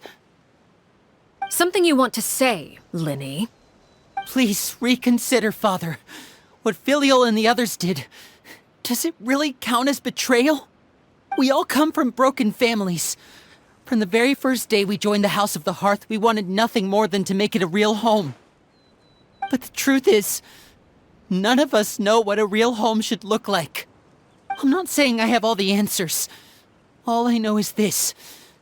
Killing Filial and the others may uphold the rules, but doing so will only bring us further away from being a real family than we've ever been. So please, Father, please reconsider. I agree with Linny. Father, please.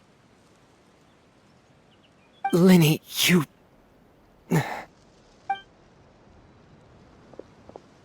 I also agree with Linny.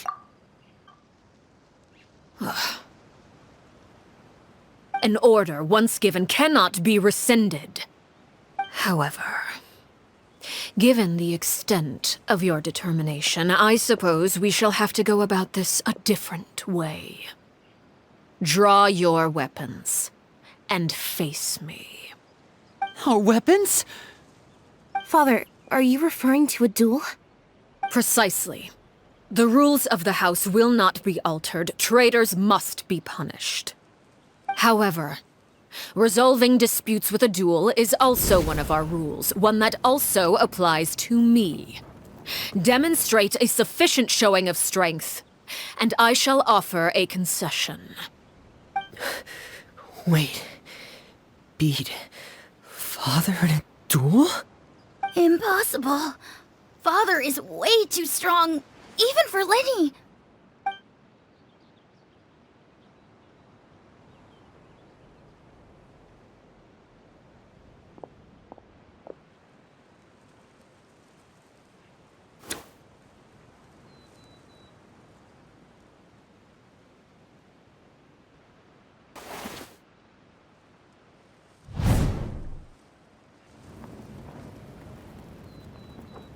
Did you hear that, Traveler? Lenny and the others have to duel the knave. What should we do? Can they really win something like that? If they lose, those people from the house are really gonna be executed. Hey, are you listening?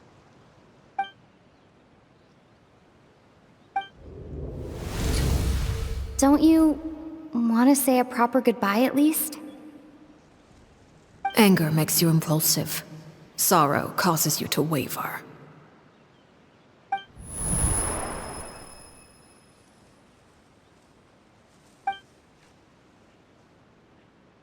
Oh, looking at that expression on her face, she seems really serious about this. Guess that means there's no chance she's throwing the duel on purpose, huh? When guests are around, families are often on their best behavior. And any disputes are less likely to escalate. When the time comes, make the choice that you deem most appropriate in the situation, and lend your help to the House of the Hearth. What's wrong, Traveler? Hey, where are you going? Traveler? You're asking to join the duel against the knave? I'll allow it. We do have a ready-made dueling ring at our disposal, after all. All I would advise is this. Keep a firm grasp on your weapon, and give it your all. Any less, and you may just lose your life.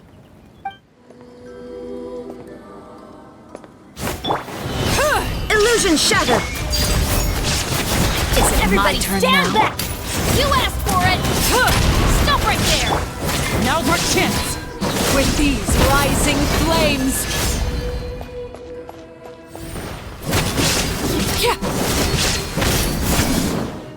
With the fall of darkness, destruction shall rise. Have a taste of purgatory. Hang in there!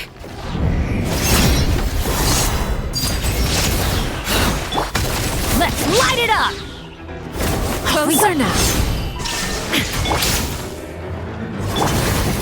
Why do they never... Off we go! Go in! Is it my turn? Really have to draw my blade. Then... Not bad. You've proven to be a worthy opponent after all.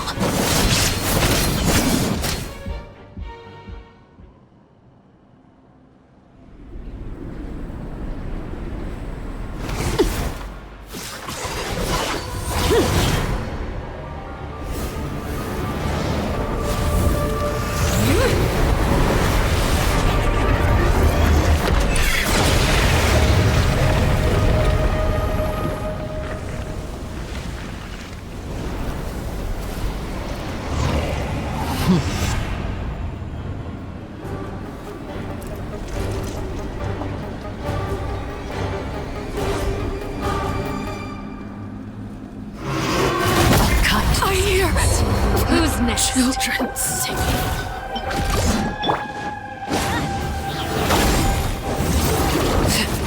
Now's our chance! Over here!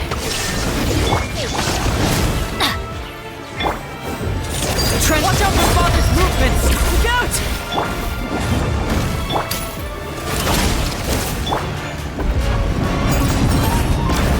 The sun and moon have set. Now's our chance! Over here! All hope has been extinguished.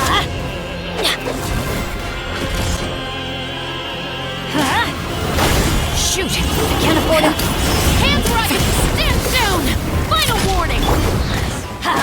Watch out for Father's movements! Look out! Your punishment made manifest.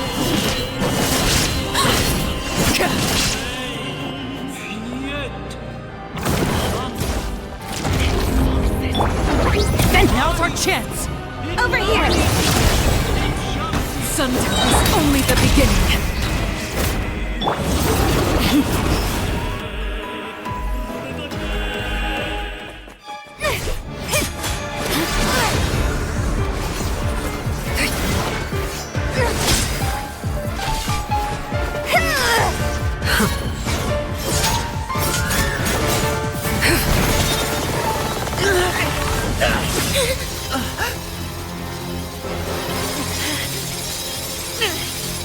You should know better than to crowd in one place.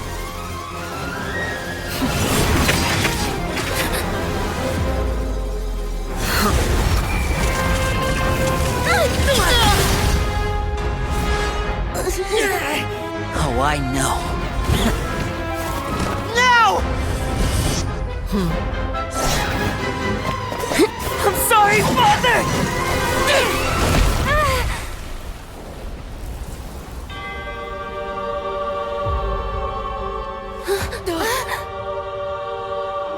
Sorry for what? This pitiful excuse for an attack.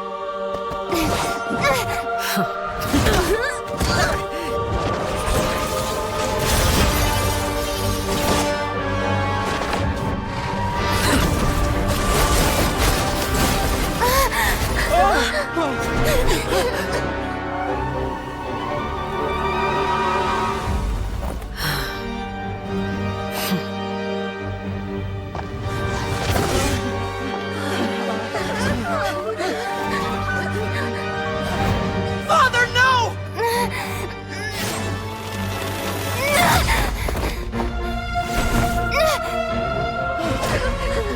Made it out, did you?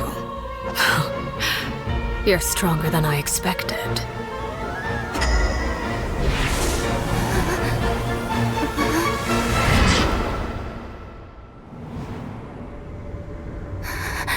A crimson moon. I can't move.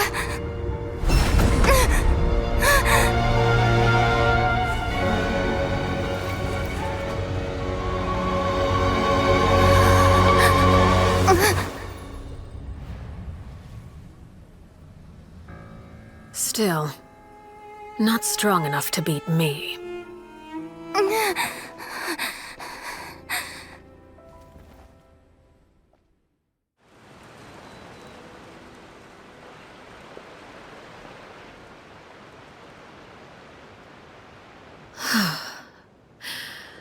I believe we can end things here.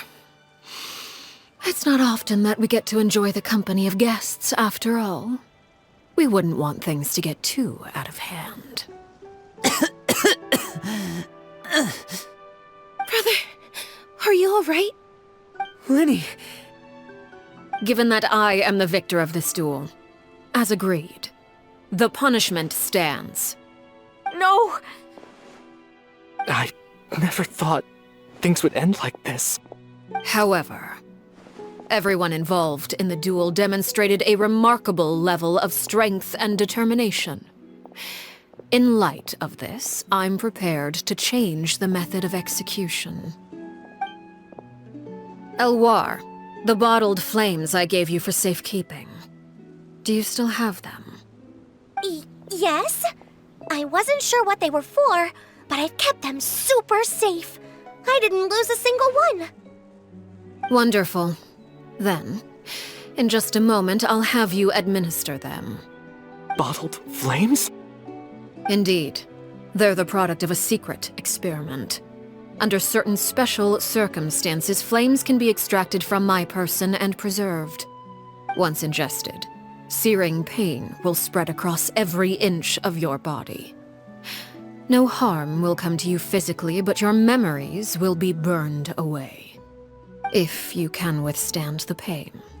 When you awake, you'll have forgotten everything you know about the House of the Hearth, and will be expelled from the organization.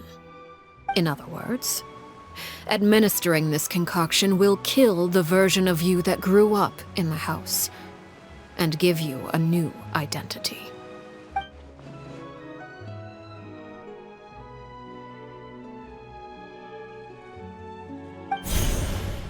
Memory is a mysterious thing indeed. Losing a portion of your memories will alter your sense of self.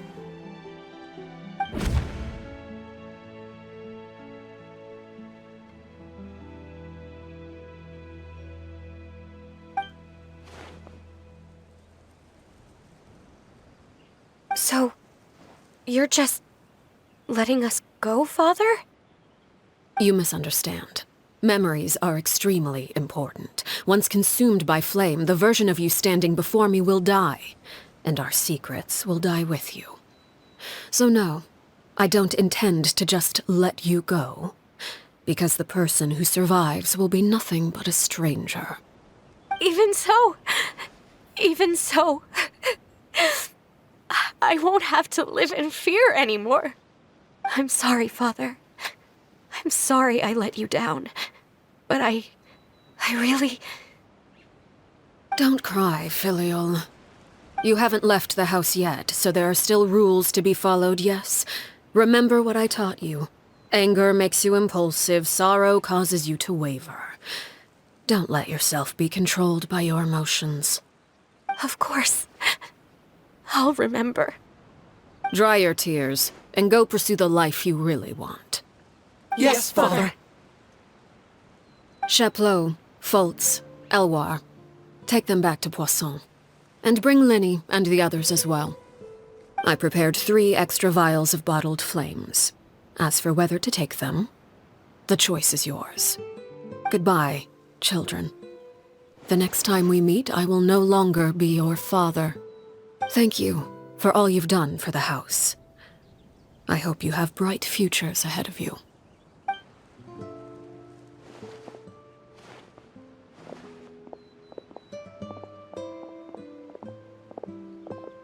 Father. Let's go.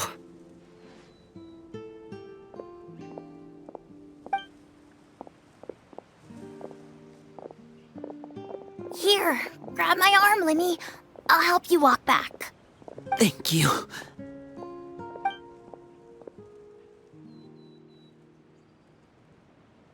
Clairvy.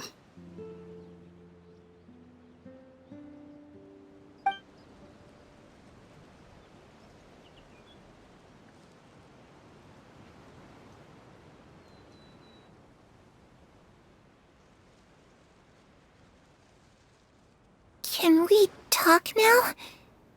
I've been waiting for a super long time. You really are Perry, aren't you? I haven't seen you in so long. How come you're all grown up? Wait, did I somehow travel to the future on accident? Or am I dreaming? What a long dream. Neither. You died, Clairvy. That's what happened. You could have at least sugarcoated it a little. Look, she's so speechless. Oh. Okay then. Huh? That's it? You accepted it just like that? Yep. If that's what Perry says happened, then I believe her. Perry wouldn't lie to me. Plus, I don't really need to know why I'm like this. I'm more curious about what happens in the future. If you're a harbinger now, Perry, that means Mother is gone, isn't she? Can you tell me about it? I want to know what happened to her. And to me. You never stopped trying to defy fate. At first, no one believed you. You could only vent your frustrations to the moon. In fact, you often sought comfort in the night sky. You wanted to see the aurora, so one night we promised each other we would go to Snezhnaya to see it together. Later on, you tried to run away, but you were brought back each time. Mother spared your life, but it wasn't out of kindness. Instead, she decided to make an example of you by slowly torturing you over time. That way, the other children would know what happens to traitors. Still, you never gave up. Mother hoped that through ruthless duel after ruthless duel, she would be able to crown an ultimate victor among the children she raised. But you called on everyone to unite, to fight to a draw in order to reduce casualties. Your efforts may have only delayed the inevitable, but still. You gave them hope. You tried everything you could think of, but every attempt ended in failure. Still, you never turned your sword on Crucibina, and you never turned it on me. On that gloomy day, you told me, "For the last 16 years of my life, I've done everything I can to fight for freedom. But now, I realize that the only freedom I truly possess is the freedom to choose to die." I never imagined I would say something like that. I must have been feeling really worn down. But somehow, I still think I understand. According to Mother's plan, only one of us was going to make it until the end. And I always hoped that person would be you. If I could do it all over again, I still don't think I would make a different choice. Even when I first met you, I knew you'd be able to do what I couldn't. Is that so? Even now, I'm not sure I truly understand what kind of freedom you were trying to pursue. But as the head of the House of the Hearth and as the children's father, I've tried to give them the most basic of freedoms. The freedom to choose their own fate. It's something I discussed with the Iudex of Fontaine. The children who want to leave the house will have their memories wiped clean of all secrets pertaining to the organization. In return, they will be allowed to live a normal life in Fontaine without being prosecuted for their past. Of course, I won't simply hand freedom to them on a silver platter. They have to fight for it and prove themselves worthy of it. Only freedom that is earned has true value. That's more than enough. That's exactly the kind of life I was fighting for. You know, Perry, I think you're a pretty amazing king, and a really great father, too. I'm really happy that you're the one who took over the house. I guess I do have one regret, though. I still haven't seen the outside world. Well, it just so happens that our dear guests over here have been to many nations and traveled to countless places. Perhaps they would be willing to tell you what the outside world is like. Really? Of course! We've traveled all over the place. We've got so many stories, we could probably talk your ears off for 3 days straight! You know, I used to dream of being a bard. Playing the lute while singing into the winds of freedom.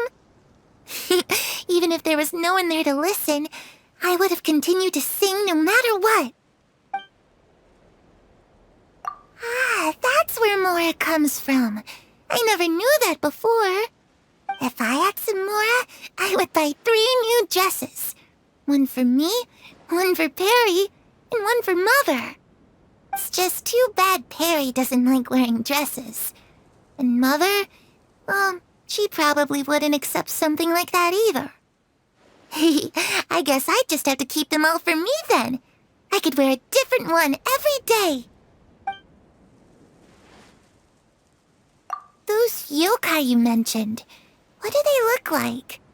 I once saw a drawing of this one guy with horns on his head and a super scary face.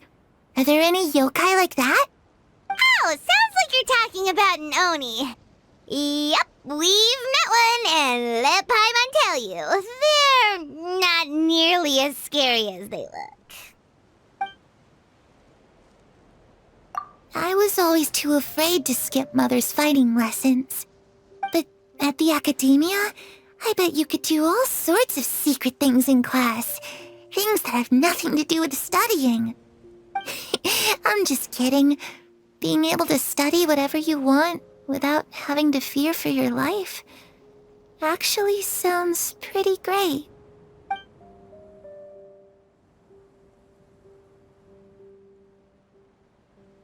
The situation was super dangerous. Lenny and Lynette were accused of committing a crime, and they were going to have to stand trial at the Opera Epicles.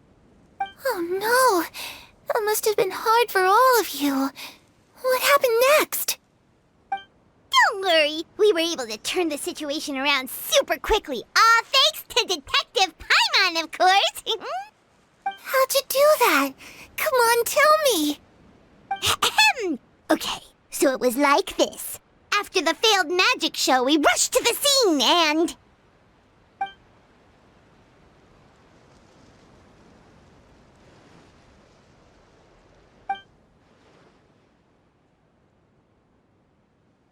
Shadows don't have the capacity to learn or grow. Any new information they encounter is quickly forgotten over time.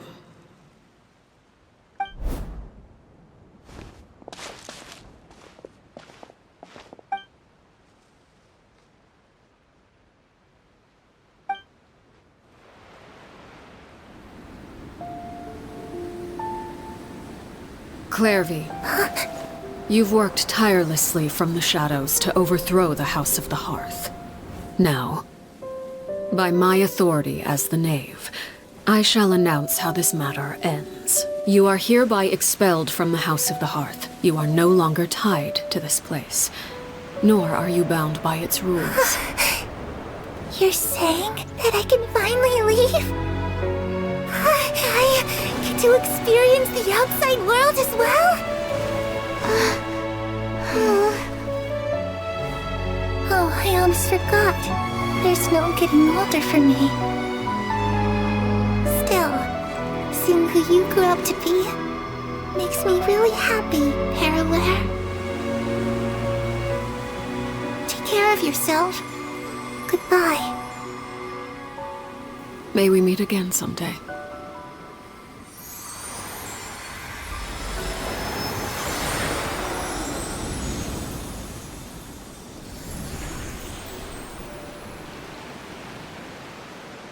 Clairvy.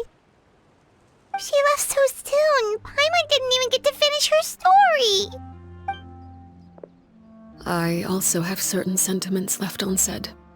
I wanted to tell her that the aurora I saw in Snezhnaya was just as beautiful as the ones in the pictures. But a shadow's memories reset at dawn. Had we delayed any longer, we wouldn't have had the time to say goodbye. Whatever regrets may linger, let them be lost to the coming of a new day. Father? It's Linny! Hey, Linny!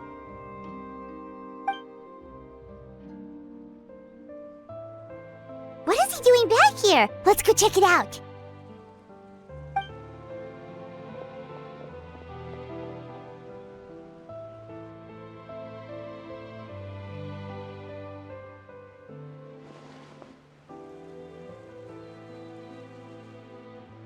Father, the bottled flames have been administered.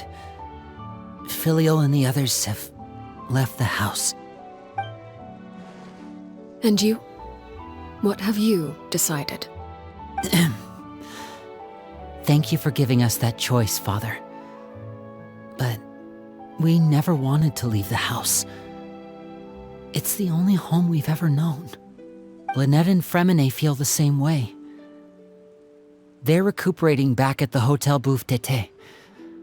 But I decided to come back and tell you where we stood. I'm sure you're well aware of the expectations I have for you. I want you to follow in my footsteps and become the next king of the house. Yet you seem to have different ideas. I must admit, I'm rather surprised by your decision to stay. There's nothing wrong with choosing to live a quiet life. Leading this organization is a heavy responsibility, one not so easily carried by someone forced onto the throne. I just never understood what you saw in me. What made you believe I was deserving of that throne? You're brave, talented, and, most importantly, you cherish your family. You would do anything to protect them, even if it costs you your life.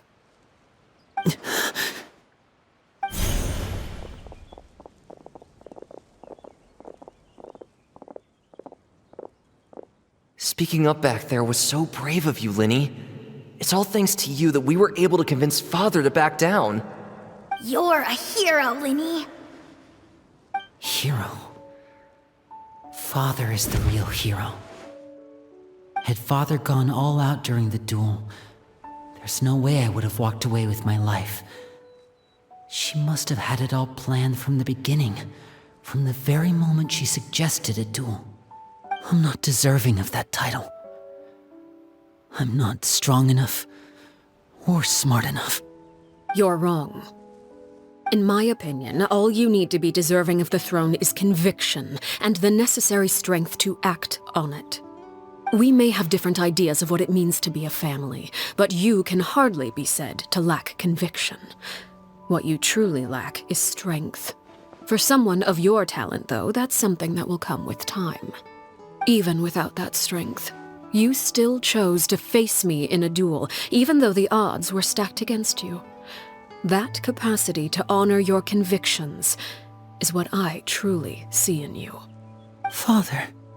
No one knows what the future holds, what tragedy or triumph may be in store. Being at the head of this organization requires the strength of will to face whatever comes. Caution will only hold you back. If reaching a certain standard were required to go after what you want, I would never have succeeded in killing my predecessor. Back then, there was still a considerable gap between our abilities. Strength may decide the ultimate victor, but those who let a lack of strength dictate their decisions or undermine their convictions will never be worthy of the throne. I understand, Father. Thank you. Children must grow up to surpass their parents. Only then can a family continue to flourish. The road ahead is not an easy one, so I'll ask you one last time. Are you certain you want to stay? You've done so much for me, Father, and that kindness must be repaid. Plus, with Project Stuja at hand, there are many dangers ahead, and I, for one, don't intend to back down. Protecting my family at all costs. That's my conviction. Then you're welcome to stay. As for Project Stuja, you need not be too concerned. If those cowardly businessmen and heartless dignitaries try to take us down, I'm prepared to teach them a lesson. Having members who longed for the light was our organization's last weakness. With those members no longer among our ranks, the House of the Hearth is like a spider hiding in the shadows. We need only wait for our prey to come to us. At present, our imperative is to use their plan to our advantage. In doing so, a crimson moon shall rise amid the frigid blizzards of winter. No demonstration of loyalty shall go unrewarded, and no sacrifice shall be in vain. As for the two of you, whether we meet again as friend or foe, I'll remember the camaraderie we shared in this moment. No matter how arduous the journey ahead, I hope we both reach our desired destination. Didn't Linny say that Lynette and Fremine were recovering at the Hotel Bouffe d'été? Oh, Paimon wonders how they're doing. Maybe we should go check on them. Lynette? Fremine? How are you feeling? Much better. Whew, what a relief! What about you? Are you feeling alright? I knew you'd come out unscathed. Us, on the other hand, well, we've been bedridden for 2 days. I couldn't even turn over. Oh, and I wanted to ask, is Clairvy... Linny and the other members have left Poisson and returned to the House of the Hearth. According to him, there haven't been any more sightings of a spirit roaming the house. I see. I'm glad. Father came to check up on us 2 days ago and told us about what happened with Crucibina and Clairvy. Actually, I've met Crucibina before. Wait, what? You've met the former knave? Crucibina died a year after Clairvy. It was during the year between their deaths that I joined the House of the Hearth. Crucibina had an extremely cruel and radical way of doing things. While she was alive, the atmosphere in the house was suffocating. When I joined, though, the experiment she valued so much had already come to an end, and all the people involved, dead and injured alike, were gone. Crucibina never talked about the past with us newcomers. A couple of months after I joined, Father killed Crucibina and burned all her files. With that, the names of all the people subjected to her experiments, Clairvy included, were lost to the flames, along with the painful memories they represented. Father took in Lenny and me a couple months after that, but she never mentioned anything about Crucibina or Clairvy. It really seems like something she was planning to keep to herself. The last time you talked to her, did she mention why she kept it a secret for so long? She said she didn't want us to be affected by the darkness of the past.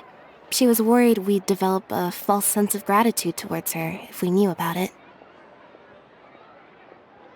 The foundation of a family should be free of any corrupting influence. Whatever happened in the past, it has nothing to do with who we are now. And that's what Father told us in the end. But I still thanked her for everything.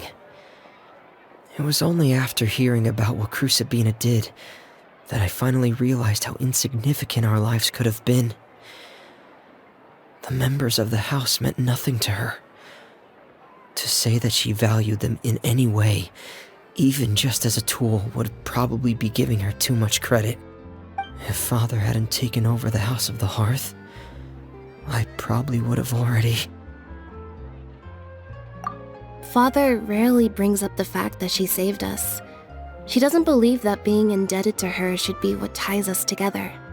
But even if we didn't owe her anything, we would still choose to stay. Because this is our home. We may have arguments or times when we feel wronged. Some people may even choose to leave. But whether the path before us is bathed in sunlight or shrouded in shadow, we'll follow Father wherever she chooses to go. So I wanted to say thank you for helping us make it through this crisis. Without your help, we could have lost a lot more along the way. Oh, we didn't do anything, really. Of course. You're welcome anytime. Are Filial and Nantoy okay? I actually saw them at a cafe this morning. They didn't recognize me. From what I could tell, they were drinking coffee and talking about one of the operas that started running recently. They seemed happy. If I had to take a guess, I would say they finally found the kind of life they always wished for.